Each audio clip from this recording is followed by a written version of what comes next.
Handrineeva project సందర్శన అనంతరం చంద్రబాబు మాట్లాడుతున్నారు. ఇప్పుడు ఆ లైవ్ చూద్దాం. భయపడిపోయి ఇచ్చేస్తారు. డీకేటీ పట్టాలు కొట్టేస్తున్నారు, ఒరిజినల్ పట్టాలు కొట్టేస్తున్నారు, దేవస్థానం భూములు కొట్టేస్తున్నారు. కొన్ని వందల మంది వేల మంది వైఎస్ఆర్ కాంగ్రెస్ నాయకులకు బలైపోతున్నారు. ఈరోజు నేను చూశారు సుబ్బారావు ఒంటిమిట్టలో నేను ముఖ్యమంత్రిగా ఉన్నప్పుడు ఒంటిమిట్టని రామాలయం బాగా డెవలప్ చేశాం. ఆ కాటేజెస్ అన్నీ కట్టాం, టీటీడీ అడాప్ట్ చేసుకున్నాం. దాంతో ఏమైందంటే వాల్యూ పెరిగింది, ఒక గ్రోత్ సెంటర్గా తయారైంది.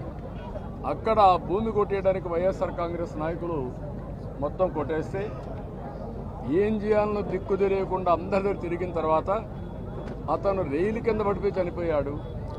ఇంట్లో భార్య కూతురు విషం దాగి చనిపోయారు. Can you imagine? It is only beginning. అందరి బ్రతుకులిట్నే ఉన్నాయి. మమ్మల్ని వేధించారు, మీడియాను వేధించారు, లేకపోతే లీడర్స్ వేధించారు, శ్రీనివాసులు అంటే వాళ్ళు జైల్లో పెట్టారు, అన్నీ చేశారు. ఇప్పుడు ఏం జరగబోతుంది? నెక్స్ట్ ఆస్తులన్నీ రాయించేసుకుంటున్నారు. మన రికార్డుకు ఎవడో ఒక టైటిల్ ఇవ్వాలి కదా, ఆ టైటిల్ గవర్నమెంట్ మెయింటైన్ చేయాలి కదా. ఆ మెయింటైన్ చేసే రికార్డులే తారుమారు చేస్తే బ్రిటిష్ వాళ్ళు మీరు ఒకసారి గుర్తుపెట్టుకోవాల్సింది, చాలా పగడ్బందీ సిస్టమ్ ఉంది ఆంధ్రప్రదేశ్లో.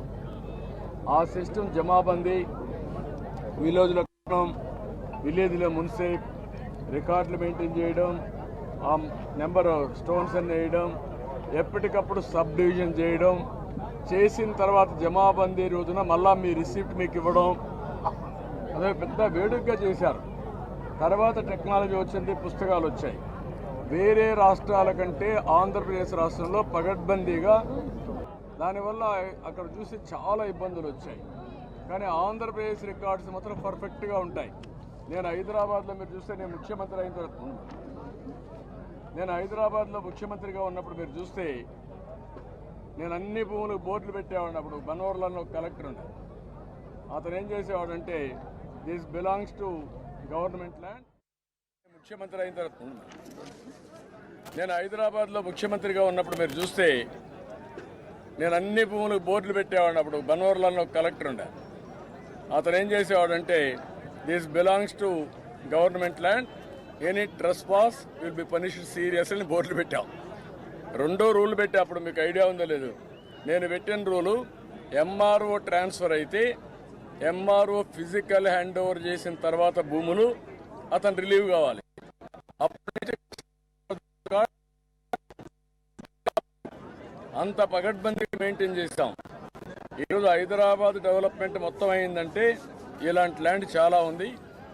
ఆ రోజు బైఫర్కేషన్ అప్పుడు కూడా కొంతమంది పాకిస్తాన్కి వెళ్ళిపోయారు, వాళ్ళ భూములు ఉన్నాయి, నిజాం భూములు ఉన్నాయి, అవి తీసుకొని డెవలప్ చేశాం.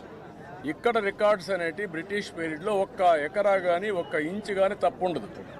నేను చిన్నప్పుడు చూశాను జమాబంద్ అంటే ఒక నెల పండగ, కర్ణాలు వాళ్ళంతా ఊరికి వస్తారు, వాళ్ళు రికార్డులు ఎస్టాబ్లిష్ చేస్తారు, అక్కడి నుంచి రికార్డు మనకి రిసీప్ట్లు ఇస్తారు, మళ్ళీ వాళ్ళు పోయి మండల హెడ్ క్వార్టర్లో తాలూకా హెడ్ క్వార్టర్లో కూర్చుంటారు, రికార్డ్స్ ఎస్టాబ్లిష్ చేస్తారు, డిక్లేర్ చేస్తారు.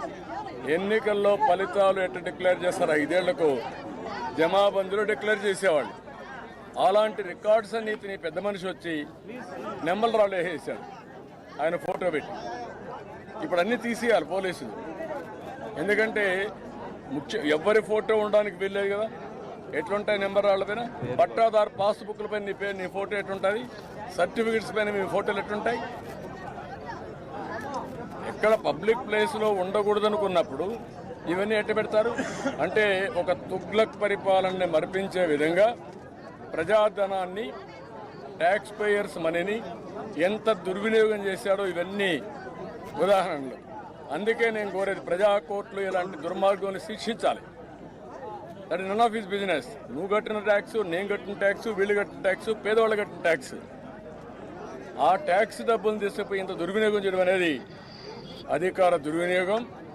ఇది పరాకాష్ట. అలాంటి వ్యక్తులకి శిక్ష పడాలి చట్టపరంగా. రెండోది, ప్రజా కోర్టులు కూడా శిక్షించాల్సిన అవసరం ఉంది. ఆ విషయం నేను చాలా స్పష్టంగా చెప్తాను.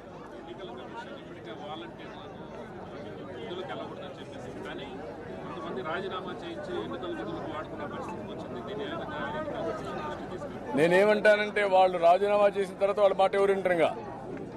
ఈ గవర్నమెంట్ రాదు ఎన్రు, ఎవరు దగ్గర 50 ఇళ్లకు సంబంధించిన డేటా గోప్యత అది కూడా ఉంది దాన్ని కూడా ఎలక్షన్ కమిషన్ యాక్షన్ తీసుకోవాలి. ఏదైతే కాన్ఫిడెన్షియల్ ఇన్ఫర్మేషన్ ఐప్యాక్లో పెట్టుకొని వాలంటీర్ దగ్గర పెట్టుకొని వాళ్ళ ఫోన్లో యాప్లో పెట్టుకొని అధికార దుర్వినియోగం చేస్తున్నారు, ఆ ఫోన్లు వాళ్ళ దగ్గరనే ఉన్నాయి, ఆ ఫోన్ కూడా సరెండర్ చేసుకోవాలి. ఏదైతే ప్యాకేజ్ ఉందో సాఫ్ట్వేర్ ఉందో అవన్నీ సీజ్ చేయాలి. లేకపోతే